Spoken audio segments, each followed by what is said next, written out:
இப்போ நம்ம இருக்கிற இடம் குண்டம்பட்டி முனியப்ப சாமி கோயில். அதாவது இது வந்து தேர்ட் பார்ட்டு, மாவீரன் வீரப்பன் வணங்கிய முனியப்பன். அதாவது பார்ட் 1 அண்ட் பார்ட் 2 போய் பார்த்தீங்கன்னா இந்த இடம் எங்கே இருக்குங்கிறது உங்களுக்கு டீட்டெயிலாக தெரியும்.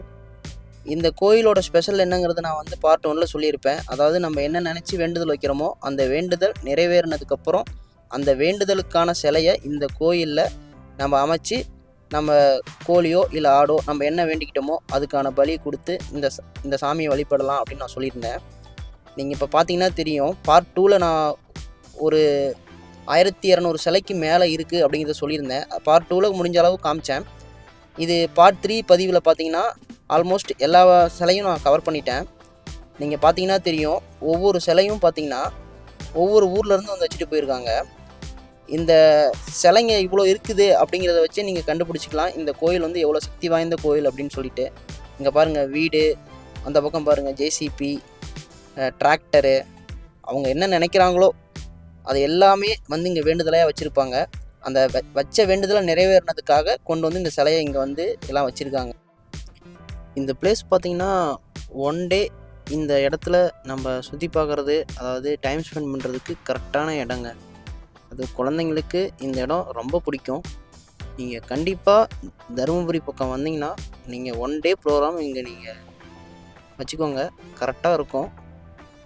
இங்கே சமைச்சு சாப்பிட்றதுக்கும் பார்த்திங்கன்னா கோயிலோட இடமே மண்டபம் மாதிரி இருக்குது.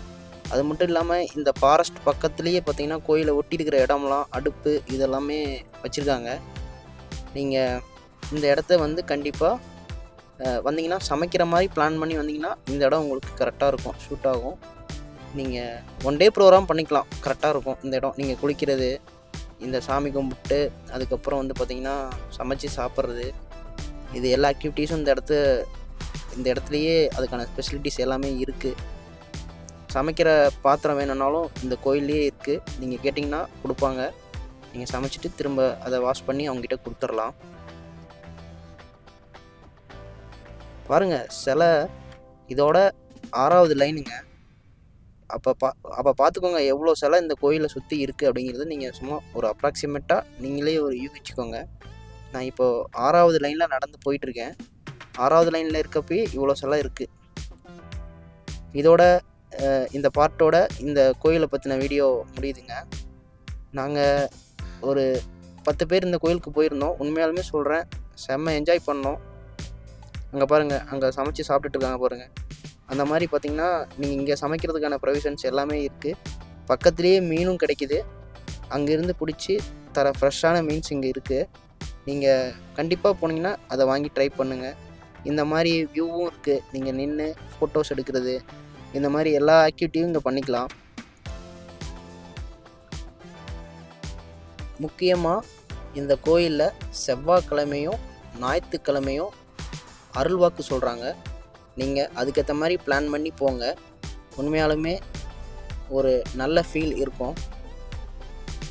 நாங்கள் போயிட்டு இந்த கோயிலில் ஒரு ஆடு வெட்டிட்டு அங்கேயே சமைச்சு சாப்பிட்டுட்டு அதுக்கப்புறம் ஈவினிங்காக கிளம்பிட்டோம். இதோட இந்த குண்டம்பட்டி முனியப்பன் சாமி கோயில் விலாக் முடியுதுங்க. நெக்ஸ்ட்டு வீடியோவில் நான் உங்களை மீட் பண்ணுறேன். இந்த வீடியோ பிடிச்சிருந்துச்சுன்னா லைக் பண்ணுங்கள், உங்கள் ஃப்ரெண்ட்ஸுக்கு ஷேர் பண்ணுங்கள், சப்ஸ்கிரைப் பண்ணாதவங்க சப்ஸ்கிரைப் பண்ணுங்கள். Thanks to all. பாய்.